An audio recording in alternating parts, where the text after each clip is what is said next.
Welcome to another episode of the Recovering Cinderella podcast. Real stories of hope, inspiration, and advice from women who have made it through their divorce for women going through it. My name is Keri Olson. I am the host. I am also known as Recovering Cinderella. I'm a master certified life coach specializing in empowering women to build new lives they love after divorce. Today's going to be a little bit different. Normally, I'm filming from home, especially with COVID. We started the podcast, or I started the podcast at home. And today we're in an actual podcast studio, which is kind of exciting. And I have one of my closest friends here, Joe.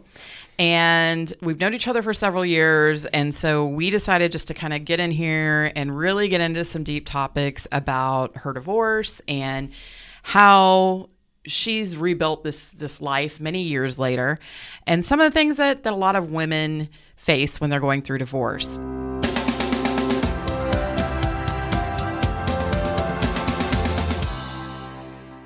I appreciate you being here, my friend. Oh, my goodness, yes. A chance to get out of the house and away from the current husband? I'm down. I am down. Well, it's husband number 2. I'm taking interviews for number 3 and 4, 5, 6. You've got to have backup plans. This is true. You have to have the backup plan. You have to have a backup plan, So let's talk a little bit about how many years have you been divorced? Not enough, quite honestly. It's still fresh in my mind. So, gosh, I'm going to say I've been married to the current one for 15 years. So I think about 16 and a half I've been divorced. Okay. So tell me a little bit about how old were you when you got married? What was your story there? Oh my gosh. It started in college. It was one of those situations where I met him and he was older, and so he could get me into the bars, and there was that attraction, and unfortunately we just stayed together. And I knew early on that it was not going to be a healthy relationship, but when you're 20, 21, that doesn't mean a whole lot. And we married, and it was bad from the get-go. Physical abuse, alcohol, mental abuse. It was something that I grew from, but it took years before I could even think about being around him. And I find myself, as strong as I feel now in this day and age, when the topic of him comes up, I find myself regressing back to that woman that would cower in the corner and be afraid. And even now I have a trigger of a loud, maybe terse or angry male voice that booms. I'm taken right back to that place of cowering and just fearing for my life and wondering if I was going to make it through the night. And it's one of those things I'm wondering, I'm like 16 and a half years later, will that ever go away? So first of all, a lot of things there. Oh, yeah. Yeah. How was there a turning point that you decided, I'm done? This is it. I can't do this anymore. Yes. This is the best story to come out of this whole situation with him. I was seeing my therapist, and she had met him a number of times. And one day in therapy with just me, she looked at me and she said, "What happens if you fight back?" Now, in retrospect, I have to say that she was able to say this to me because she knew my situation intimately. And she would not have posed that question to me had it put me in danger. She would not have asked me that had she not known everything about what was going on. But she asked me, she said, "What happens if you fight back?" And I stopped, and I never had that question posed to me. I was like, I honestly don't know. And I was just dumbfounded.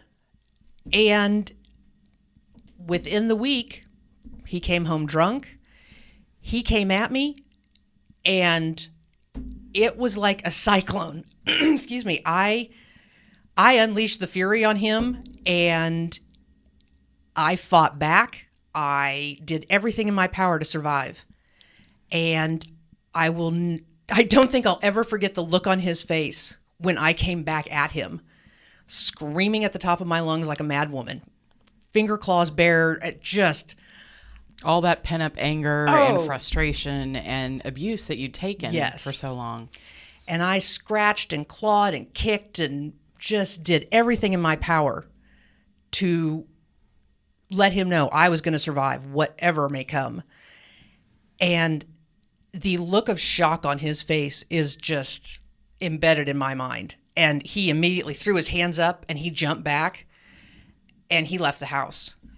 Now, I am so grateful that that was the outcome for me. I know it cannot be for many, many women, so I don't encourage that approach by any means. But for me, fortunately, it worked, and that was the turning point. I had found my inner voice. I'd found my inner warrior and knew that I had the strength to move forward on my own. And to heck with him. I didn't need him. I didn't need his support. I didn't need his money. I didn't need anything about him. And it was in that moment that I pivoted and set off on a new adventure, and I started my new chapter. So how many years had you been married at this point? I think we had been married 12 years. So a long time. You took abuse for a long time. Yeah. Now, I didn't know you back then. The woman that I know now is a strong, confident, powerful woman. And Thank you. I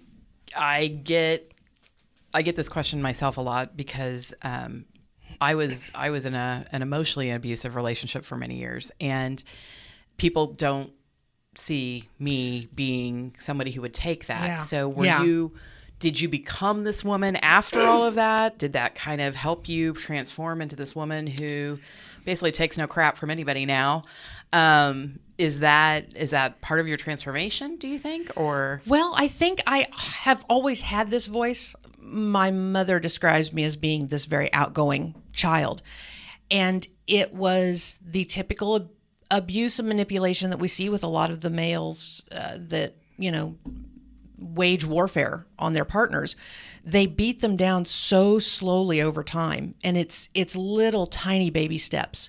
It starts with just those weird offhanded comments. It starts with that weird, just kind of left-handed, oh, those are cute, but you could have done better, And it's literally, we had dated for, 5 years before we got married. So he had been conditioning me from college on to the point that I was broken. your self-esteem was gone. Oh, it was Yes. gone. I truly believed I depended upon him. And I truly believed I needed him. And so I was of the mindset when he would hit me or push me or whatever the abuse form may take, I probably deserved it because I had pushed his buttons. I had It was your challenged. Oh, absolutely. All It was your my fault. Yep. Absolutely. And it was the classic case of literally him saying, look what you're making me do. Mm-hmm.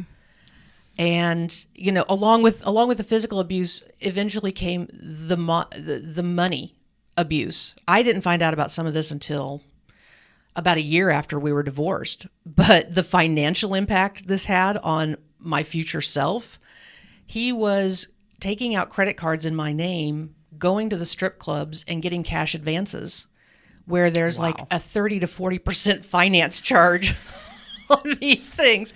And I'm like, I really hope she was worth it. I really do, because that's a high interest rate to pay for A lap dance. a lap dance or even just a smile. I'm just like, wow, you are such a loser that you had to pay for that. My God.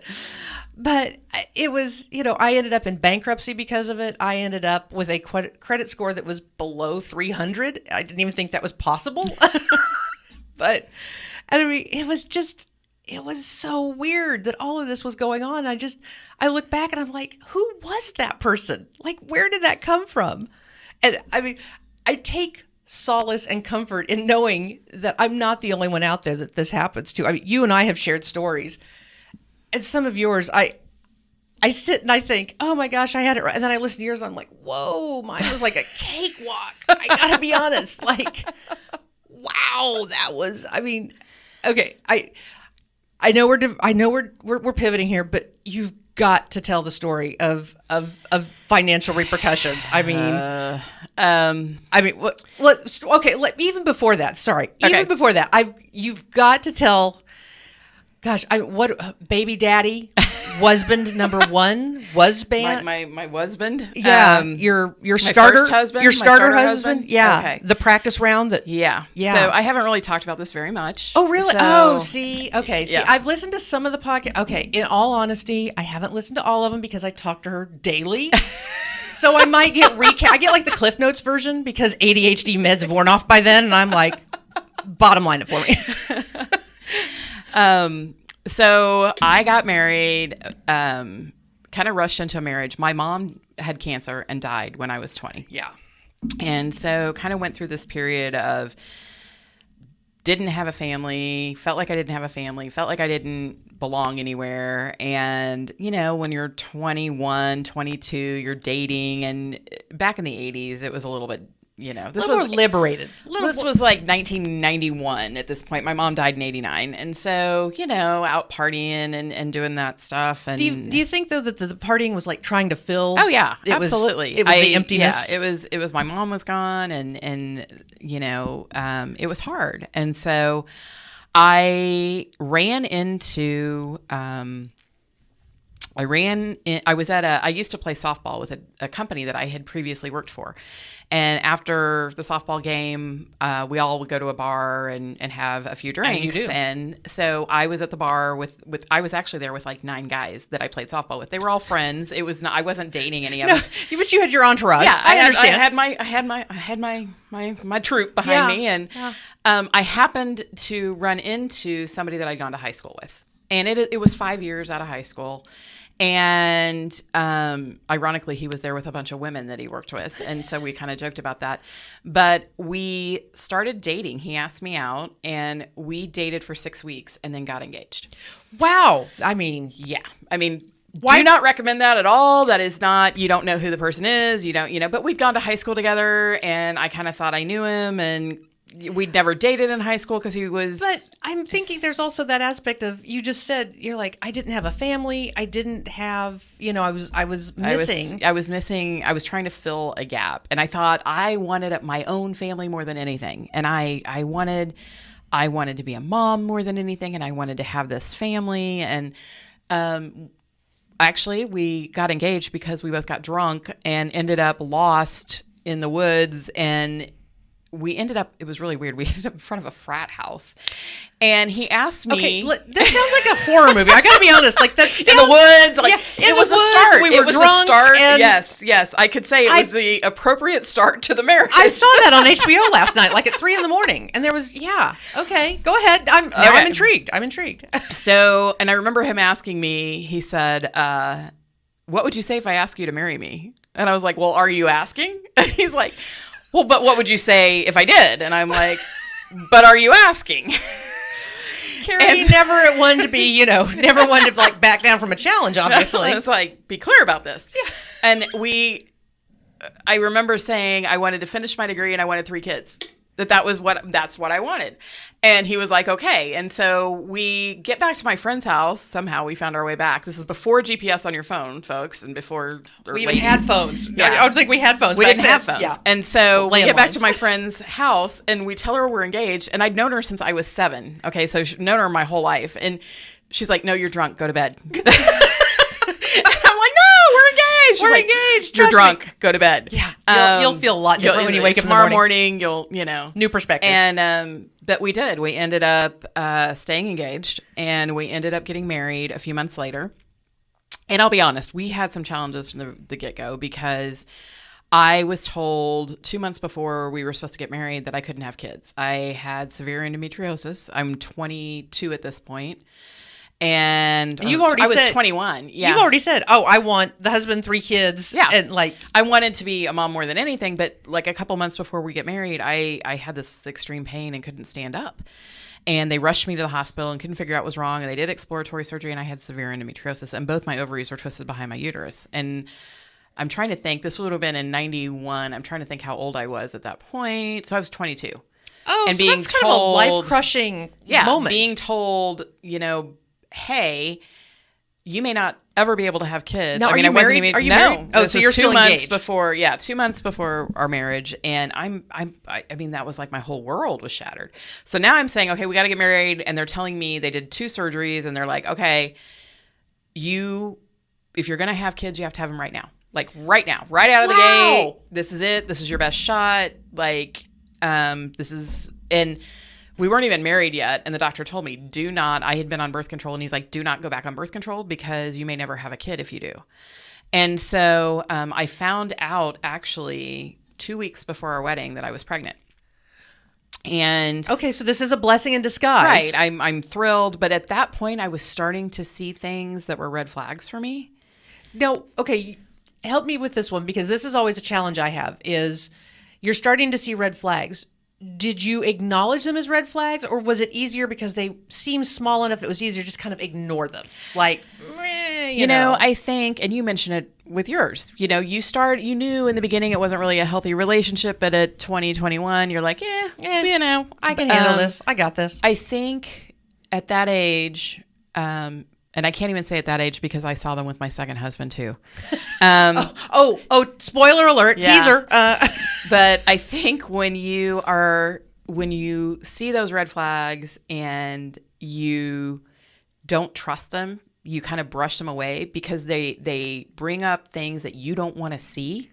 Bingo. You don't want to see those because that would mean that maybe your happily ever after isn't quite so rosy. And so you kind of go, oh, well, that was a one-off, or that's not really, you justify them. Justify them. Just like with eventually emotional and physical abuse, you're like, oh, it was my fault, or I did that, or if I hadn't done that, he wouldn't have acted that way. You justify it away. Yeah.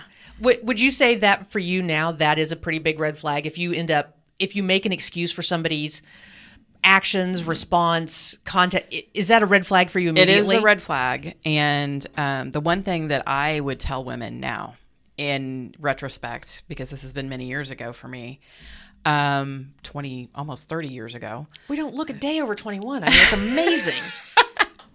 Is your gut is your fight or flight response, right? And when people talk about gut intuitions, it is your body telling you something's not right here. Something's not right. You know it. You may not want to acknowledge it, but your body is giving you that physical response that you need to listen to. Oh, absolutely. And so many women, we are so intuitive by nature. Women are intuitive by nature. Yes. And so when you get that gut feeling and you're like, this isn't right. This feels, and it doesn't even necessarily feel wrong at times. It's just like something's there's off. A little twitch. It's just like, that's kind of awkward. Like that, I haven't seen that before. And it might not even feel really wrong. It just feels different. It's just kind of like, it's that feeling that's like you know it when you feel it. Yeah. But you choose to not focus on it and really think about what it is that it means. Oh, yeah. So we ended up getting married, and I was pregnant. Like I said, I found out 2 weeks before we got married that I was pregnant, and I ended up miscarrying at 15 weeks. Oh. And was devastated, had to have another surgery. And by then there were some serious issues in the marriage. Like I had recognized some serious issues. So you're only 15 weeks into the marriage. Yeah. And you're already like, okay, something's amiss. There were some major issues. Okay. If depending on how deep you can go into these, because I know there's some sensitive topics, like, are we talking financial? Are we talking medical? Are we talking, I mean, not your medical, obviously, but. At the time, I didn't know what the reason was behind them. Later, it was many years after we were divorced when kind of hindsight, some 2020. Yeah, and some medical diagnoses that brought to light kind of why the behaviors were the way they were. So there was behavior sets that were kind of like, oh, that's different. I had just had the miscarriage. We got married in November. I had the miscarriage in January. And we had agreed that I was going to quit my job as a secretary and go back to school because that was one of my dreams. And I was going to wait tables and go to school. What was he doing? He worked for a company as a trainer and had been accepted into a training program for programmers. Okay. So he's gainfully employed at this point. Okay. And we called it for years afterward the Valentine's Day Massacre. Oh, well, that doesn't lead me into what the heck? Yeah. What? So it's our first Valentine's Day. We hadn't even been dating the Valentine's Day before, right? So this is in less than 12 less months. Than 12 okay, months. So hold on. I just want to recap real quick. So in less than 12 months, ladies, we have found our first husband. We have been told that we aren't going to have children. Oh, fast forward, by the way, you better have them like right now or you're not going to have them at all. Had surgery. Had a wedding. Miscarriage. A wedding. Had a wedding. We got a wedding in there. Wedding, yeah. Had a miscarriage. We're doing a complete lifestyle change for careers and schooling. And now where we're at? We're in 10 months in. 10 months. Okay. 10 months. Yeah, 10 months in. I mean, our first Valentine's Day together. Okay, let me also say this real quick. I know that you're one that is very expedient about everything in your life. Knowing you for as many years as I have, I get that you are all about efficiency. But I'm thinking, ladies, that is not the most appropriate time to use like the most efficient fast track. Just like fast forward to the end. I do not recommend this as a goal setting technique to which you get to the goal as fast as possible. That is not what you are meant to do when you're finding your mate for life, right? Yeah, that is not. Yeah, this is definitely the whole marathon aspect, not a sprint. We're not sprinting to the end of this. Okay, so it's our first Valentine's Day. We hadn't even been dating the Valentine's Day before, right? And so I had already given notice at my job. As a secretary, I had already applied and gotten into a college.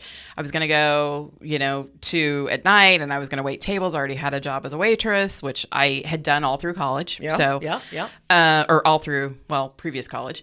So I was like, okay, we got this plan. And I come home expecting a romantic first Valentine's Day. As you do. Yeah. And I pull into our driveway, and there is 2 cars there. My mother-in-law's car and a rental car that I didn't recognize. And I was like, okay, that's kind of weird.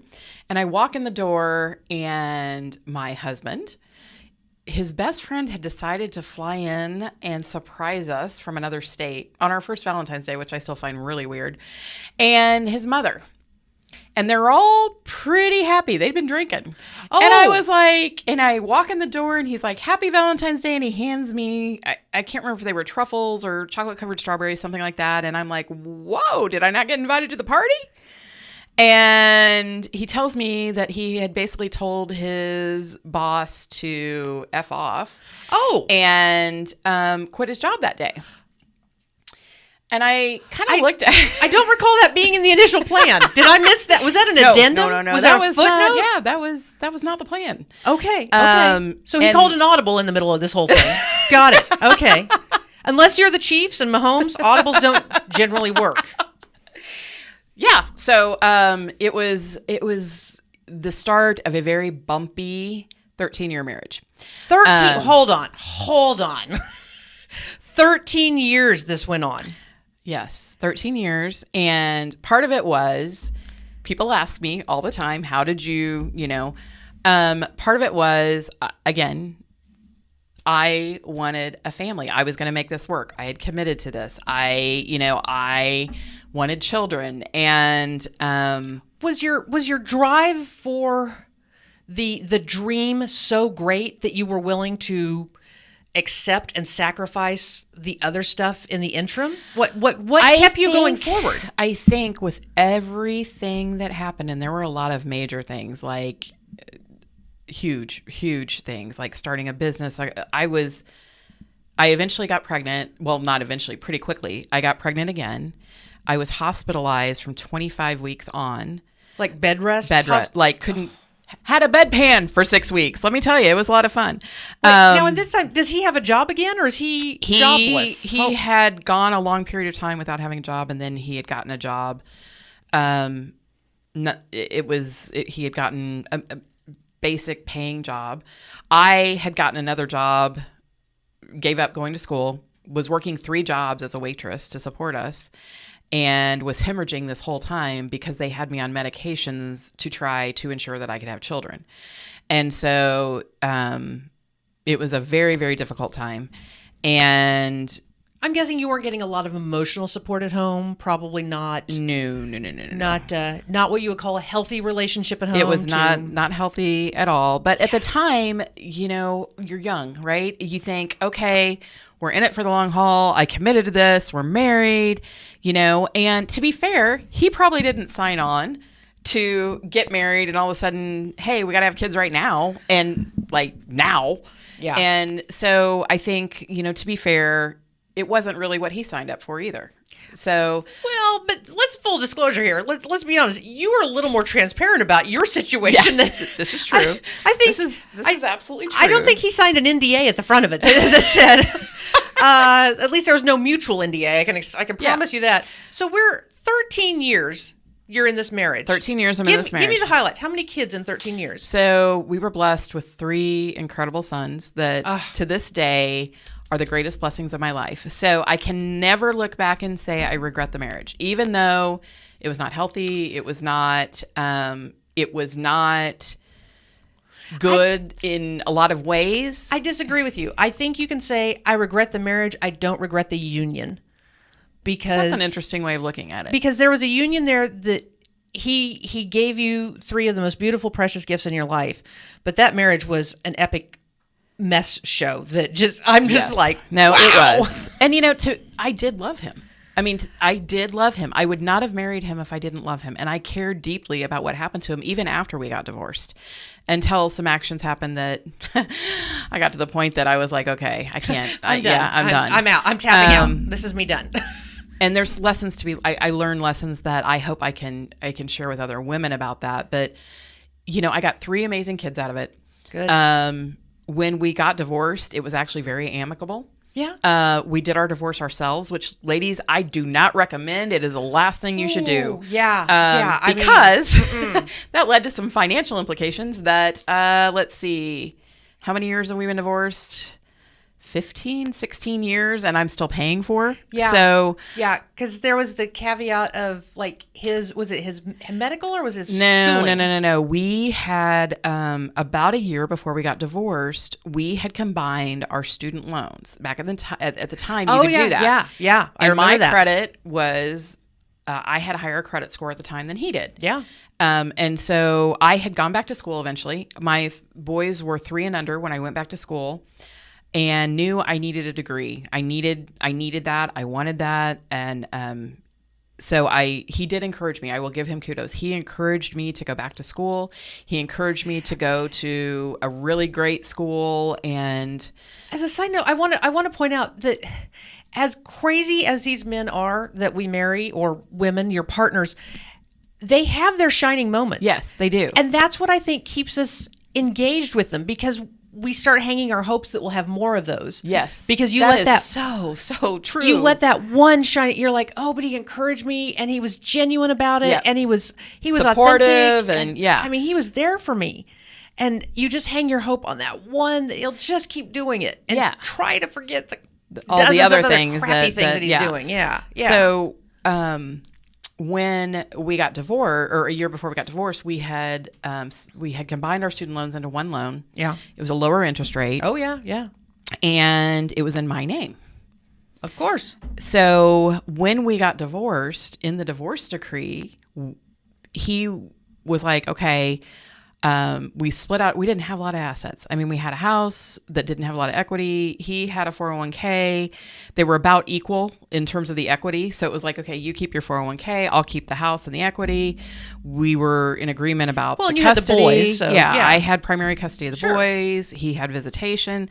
And when it came to the student loans, because they were his and mine, he agreed to pay 80% of the student loans, and I was to pay 20%. And that never happened. I was going to say, I'm going to go out on a limb here and say that didn't occur. So not only did it not happen with interest and everything else, the balance got up to $140,000. Which, by the way, I'm still paying on. Wow. So the student loan issue has caused, and this is where I would, number one, we did our divorce ourselves. So don't recommend that, because child support and expenses for the kids that weren't paid and things like that all became an issue. Yeah. Second of all, I will say, with my divorce, we didn't have children. We still brought an attorney in to make sure that all the I's were dotted and T's crossed. Absolutely. That is the number one piece of advice I tell women: get an attorney. Yeah. If you have to borrow the money from family members, if you have Law to school sell, students, whatever. Not LegalZoom. We're talking an actual lawyer. with a bar, lawyer that knows what they're doing. So part of my, I don't even know if it's regret, but when part of me growing and healing in this process of recovering Cinderella is recognizing that I was so resentful and bitter, but part of the problem is I didn't act on it. I didn't go get an attorney and enforce the fact that he was supposed to be paying this money. And I should have, because I was trying to be the nice person. And I was, at this point, I was a single mom. He was not very engaged with the kids.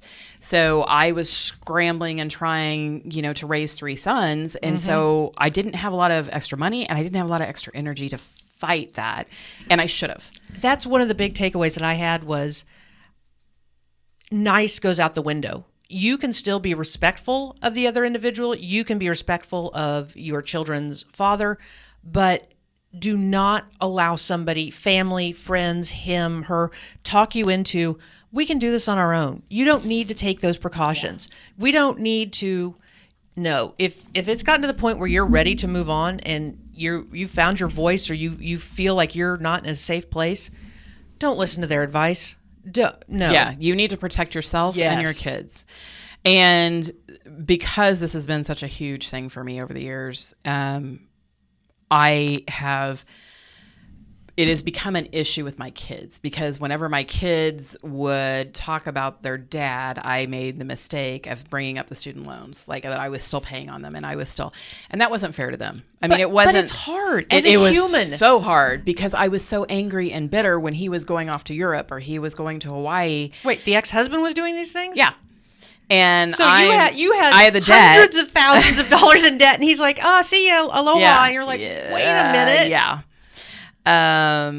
Okay, so... And actually, I don't know if he ever went to Hawaii. I know he definitely went to Europe, and he went to, I think the location's kind of irrelevant at this point. But that anger, ladies, when I post on social about that anger and that bitterness that's in I get it, because I have lived it. You can taste it. And it's really hard. And the one regret that I do have is that I should not have made that such a big thing with my kids, because they're resentful, because it's still their dad. And they got tired of hearing about it. And, it wasn't their fault. They had nothing to do with it. It was long before they were even born. But it's still something that, if I can encourage you to do anything, as my boys got older, they recognized their dad for who he was. Exactly. And they recognized me for who I am. And so you don't ever want to put the kids in the middle of that, right? You just want them they will eventually see the truth for what it is. Yeah. And ladies, trust me, my second marriage came with an Insta family. We, one marriage, add a stepdaughter, and boom, we've got Insta family. And it is amazing, because I know the bitterness and the pain and the seething rage I would feel for his ex-wife. But at the end of the day, it was, and I failed at this. I will be the first to admit, I failed miserably at not speaking ill of her mother in front of her, because eventually, and it took 20 years, she eventually saw her for who she was. But, we're human. But, if you can keep a friend around you that will help you keep positive and not say the horrible, nasty things, trust me, they will. The kids will eventually see it, and they will. Yeah, they absolutely will. And so that's what I encourage women to do, is just to try to vent to a friend, or and don't even stay positive. You can stay neutral. You don't have to sing their accolades. You don't have to sing their praises. Just don't be hateful and negative. To be honest, in the beginning, I wasn't. I was very supportive, and I covered a lot of stuff for their father's behavior. Like the not showing up for visits and not calling. And I always made excuses for them. And then I quit doing that when they became teenagers. I was like, I'm not going to cover for that. But that being said, I got 3 kids out of it. We don't talk. We haven't talked in years. I'm okay with that. Yeah. I'm really okay with it. And have no desire to. And you know what? That was chapter 1, and it was ended. And, Well, I feel like there were some addendums in there and some cliff notes and some going. So, okay. So we end chapter 1, and our trial run, not the best success. But as I always say, I never lose. Either I win or I learn. So we're going to go on to chapter 2. I'm in chapter 2 right now. There might be a 3 and 4. I don't know yet. I mean, we're still, like I said, 15 years. There's still a test run going on here. I might trade him in. I don't know. But for you, after the divorce, how many more years was it before you met Prince Charming? Prince Charming. Okay, so I got divorced. Well, he moved out. We lived together for a while before we filed divorce, which was horrible. Yeah, I don't recommend that. So I was single. I only dated one guy before husband number one and Prince Charming. So I dated one guy, and he decided that there was a little too much drama going on and decided to bail. And I don't blame him, because in retrospect, there was. Yeah, but when you're in the middle of the eye of the hurricane, you don't really see a lot of it. When you're going through a divorce and you get divorced, your natural inclination is to jump right into dating, and you want to feel validated, and you want to feel sexy, and you want to feel like somebody desires you. And the natural inclination is to jump right out into dating, and it's the worst thing you could do. Oh, yeah. There's you leave a trail of broken hearts and well, because you're not emotionally, you haven't dealt with all the stuff that you have to deal with when you go through your divorce. No. And so, even if you think you have, you haven't. I guarantee I had only been divorced. I mean, we'd been separated, but I had only been officially divorced for like a month when I met the only guy I dated between the two. And we dated for a few months, and then he's like, okay, I'm out. There's too much drama here. I'm like, okay, I get it. At least he was honest about it. I'll give him that. And then I had been divorced about 10 months when I met Prince Charming. So Prince Charming. Now, where did you meet Prince Charming at? Work? On okcupid.com. Okay. Yeah, back in the day. Love it. Or I think it was OkCupid. I can't remember. It was one of the smaller dating sites. And we met online and we started talking, and it was like this rush. I mean, it was like, oh my gosh, everything we talked about, everything I said, he wanted to know everything about me. He wanted to know my favorite flower and my favorite candy. And so we're talking like the doing, polar opposite of, of the it first was one. Like night and day. And he was this big kind of football player type. Now, how old are you? How old are you at this time? I was 35. Okay, so by 35, you're starting to get a sense of who you are. Yeah. Like you're starting to become pretty self-aware. I had a great career. I just gotten promoted into management. I think I was in the process of getting promoted to management when I met him. And I worked for Hallmark. So great company, great career. I was really happy with what I was doing. I had actually just moved into a new position, which was my dream job. And so by all senses, like you're looking at basically like career version 1 of Keri at this point. Yeah. Like, I mean, the buttoned up suit, we're on our track up to management. We're managing 3 boys. And this is kind of where I laugh and I get the sense of, and this is where pragmatic, efficient Keri comes into play. And she's like, and we're going to do soccer practice. We're going to do ballet, piano lessons. And this, I'm going to be multitasking on my BlackBerry or my Palm Pilot at the time. I had a BlackBerry, and that was exactly it. And I there were no ballet lessons because I had all sons. But, soccer, piano, whatever the kids do. But so we met online, and he had 3 kids that he had full custody of. And we started talking, I don't even remember. It was like during the week sometime. We start talking online, and we decide to meet for lunch on a Friday for the first time. And this was just a couple days after we started talking. Now, was he in the Kansas City area He was in the Kansas City area. Okay. So he was on the Kansas side of the state line. I was on the Missouri side of the state line. So we lived about 25 minutes apart. Not bad. So he had listened to everything I had told him when we had been talking, right? And so he says he wants to meet me for lunch because I was at work, and he picks an Italian restaurant because Italian was my favorite. I showed up, and I just, when your heart just drops when you see somebody and you're like, oh. You're like, I want to eat him up with a spoon. That was Prince Charming. And he had showed up with truffles, which were my favorite. As a gift, as a welcome gift. We have this great lunch, and I leave to go back to work, and he texts me on the way back to work, and this is when texting was still pretty new, right? And tells me that he can't wait to see me again. He's ready for another date. And well, if that doesn't make your heart pitter patter, I don't know what does. I mean, so you're feeling validated, you're feeling appreciated, you're feeling recognized because he has listened to everything you've told him. And now you're feeling like an adoration because he he wants, I was like he's and he's hot too. Like, I mean, this is like the full package. Yes. I'm thinking. Yes, totally. And, So did you marry him like right then, or no? But it wasn't. It wasn't. was it more than 6 weeks? Before I married him? Yeah, not before I moved in with him. So after, So we didn't quite learn our we lesson did the first not time. learn our lesson the first time. But were you engaged within 6 weeks? Well, that's kind of a interesting. Okay. The fact that you had to have pause and think about it tells me that there's an even deeper story that we'll have to attack on chapter 2 of this whole thing. So basically, we had been dating a few weeks, and I had to go on a business trip. And he was so attentive, and he told me the first weekend that we met. Okay, I have to tell the story though. This is like, so at the time, Keith Urban was really big, and I don't know if you ladies listen to country music, but Keith Urban is the bomb. But at the time, he was just starting out, right? And he was just becoming popular. I think he'd had one CD, out, and he came out with a song called "Memories of Us," making memories of us, and I had heard the song before I met Prince Charming, and I remember telling my sister, "This is the kind of man I want. If I can't find this kind of man, I'm not getting married again."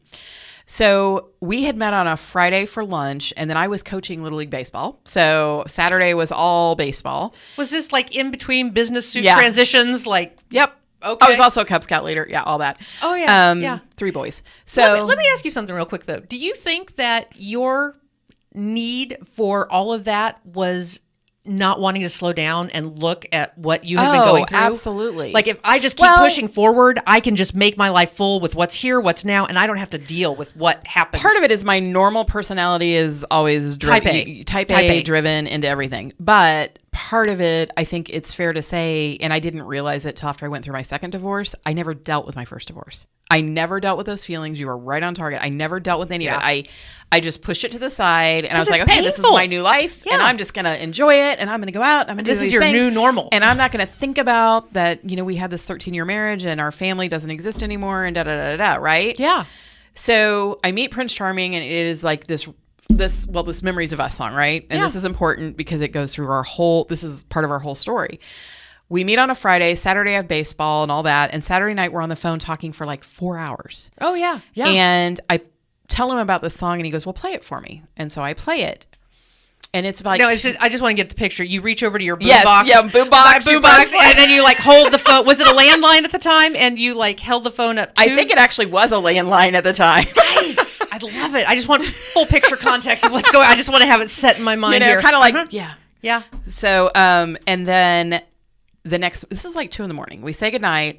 The next morning, he calls me at like 7 or 8 in the morning. And he says, okay, I just have to tell you. I couldn't get that song out of my mind. I got up this morning. I went to Walmart. I bought that CD. I played that song. I am that man. And I was like, whoa. You're like, I haven't had coffee. Who are you? What?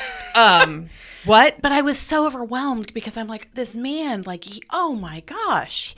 Wow, he must really like be into me, and this must be really, special. And why wouldn't you think that? Why wouldn't? There's no reason yet to not think that this is all genuine and legit. Like, he is Prince Charming. He was Prince Charming, and so we went out on a date that night, and he told me that night we were going to get married.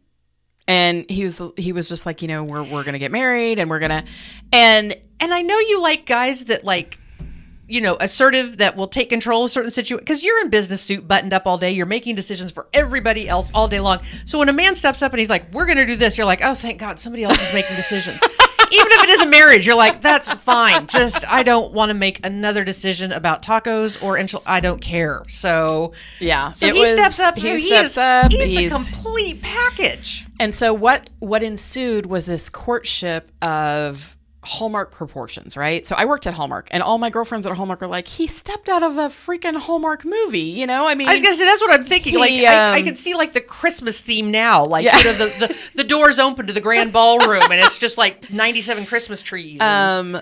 So when we were on the phone that morning, getting back to this theme, I hear clicking on the computer, and he goes, well, Keith Urban. Now this was in September. And he says, Keith Urban's going to be in Kansas City on December 1st. Do you want to go? And now we've known each other, 2 days now, 3 days? And I'm like, well, are we still going to be together on December 1st? And he's like, yeah. And then that night was the night he told me he was going to marry me. And so he goes, we have tickets. Do you want to know where we're sitting? And I said, sure. And he said, front row. I'm like, you just bought front row tickets to Keith Urban? And he's like, yeah. I'm thinking even back then, that wasn't cheap. I'm thinking that was not. He was a business owner. So he was a business owner and was a part owner in a series of businesses and made a lot of money. So not only was he good looking, he's rich. He's rich. He's rolling in it rich. And he told me that weekend, I am the most romantic man you will ever meet. And I will say to this day, it's true. He was the most romantic man I've ever met. I feel like that would have been an assertion that would have probably scared me. I feel like that would have been one of the red flags for me. Like somebody that tells me how awesome they are right from the get-go. I'm like, yeah, but I was so hungry for that. Oh, that absolutely. I was like, absolutely. And what was amazing about him was he remembered everything.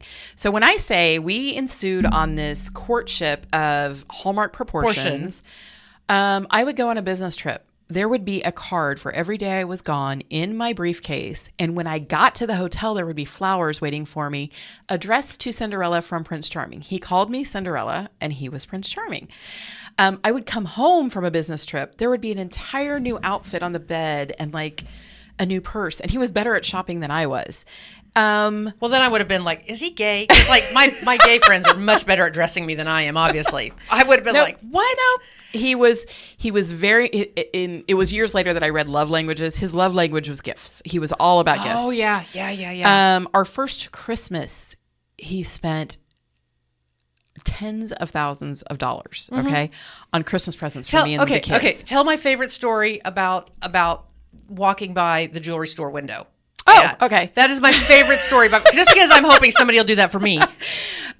So we were out Christmas shopping. It was Thanksgiving weekend, and we were at a mall, and we walked by this window, and you know how they always have the beautiful jewelry in the window? Oh, yeah. And I saw this necklace, and I'm like, wow, that's beautiful. And it was like this Omega chain with 3 diamonds in it, and it was gorgeous. Oh, yes. And I was just like, oh, that's really beautiful. And then we kept walking. Fast forward Christmas morning, and he hands me this box, and this is after we'd been opening Christmas presents, and I'm not even kidding, for 6 hours straight. My boys were like his 3 kids, your 3 kids. Yes, it was nuts. Wow. And I open up this box and it's this necklace. And I'm like, wow, that's beautiful. And he goes, well, don't you recognize it? I'm like, am I supposed to? And he's like, you're like, he's like, well, that's the one that you saw in the jewelry window store Thanksgiving weekend. I was like, wow. Did you remember it at that point? I did. Okay. But it was so out of context. I mean, I had just noticed it walking by. Right. He took me on a trip to Sonoma where he set up private wine tastings in the homes of the vineyard owners. And we did private wine tastings in the living rooms of the owners of the wineries and ended with a 7-course tasting menu in the last one. What, you don't do that every weekend? I mean, that's usually how I spend my weekends, is traversing to Sonoma for in-home private wine. So he kept saying he wanted to take care of me because nobody had ever done that, and he was... Okay, so let's get some context here. So how far into the marriage are we, and we're still riding high? Like, okay, we're so on cloud we nine. literally... Okay, so we met in September, started dating in September. You asked me if we were engaged, and I hesitated. A few weeks in to dating, I was going on a business trip, and there were men going on the business trip with me. Generally, yes. They were engineers and they were friends and they were all married. It wasn't, you know. And so he showed up at my house the night before the business trip. And he had this stuffed dog. It was a little puppy dog. Aww. And he'd sprayed it with his cologne. It was, you know, kind of high schoolish, but very cute. And he hands it to me. That one still gets me. And he says, you're going on your trip, and I thought you could take this dog. And I was like, that's really sweet. And then he goes, well, aren't you going to look around his neck? I was like, okay. Not generally what I do with a stuffed animal, but there was a ribbon around his neck. And I look on the ribbon, and there's a jewelry pouch.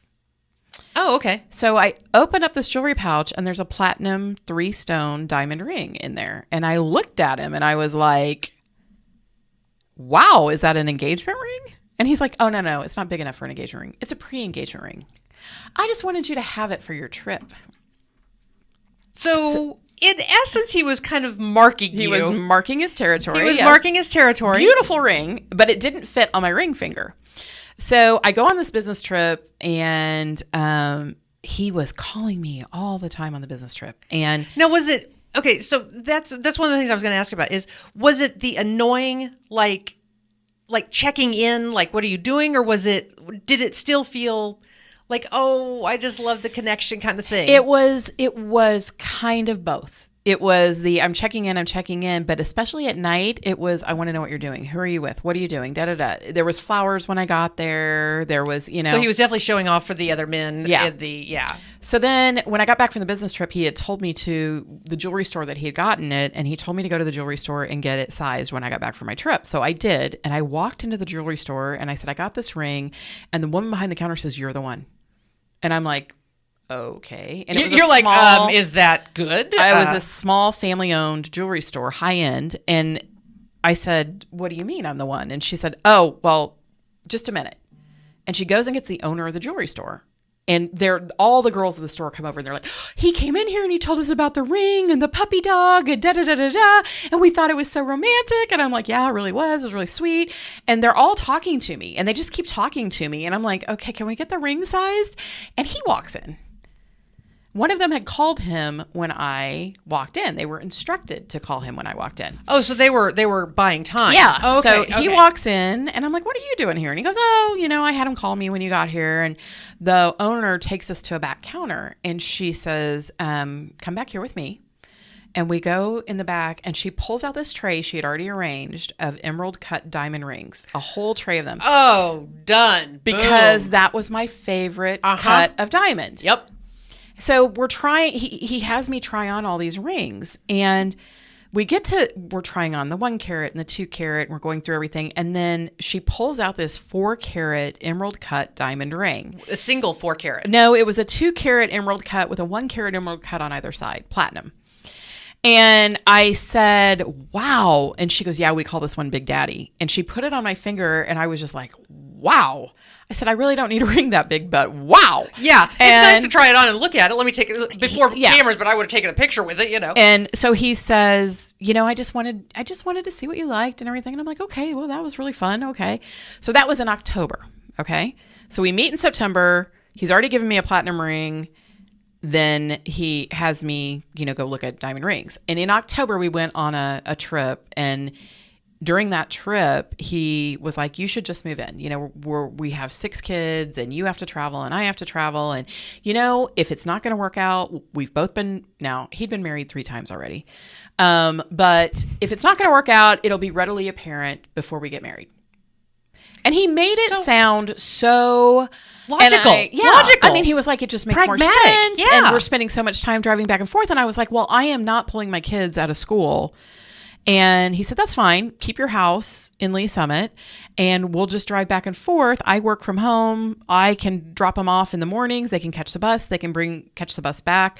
One of us will pick them up in the afternoons. And he made it sound like it was just, this is what we should do. And I was still in the, stage. You're in that puppy dog, that endorphin phase which you would have thought I would have learned after my first marriage is not the time to be making decisions because this was only 6 weeks after we'd been dating. But who did you have around you to help you gut check that? Who did you have in your inner circle? Your mother has already passed.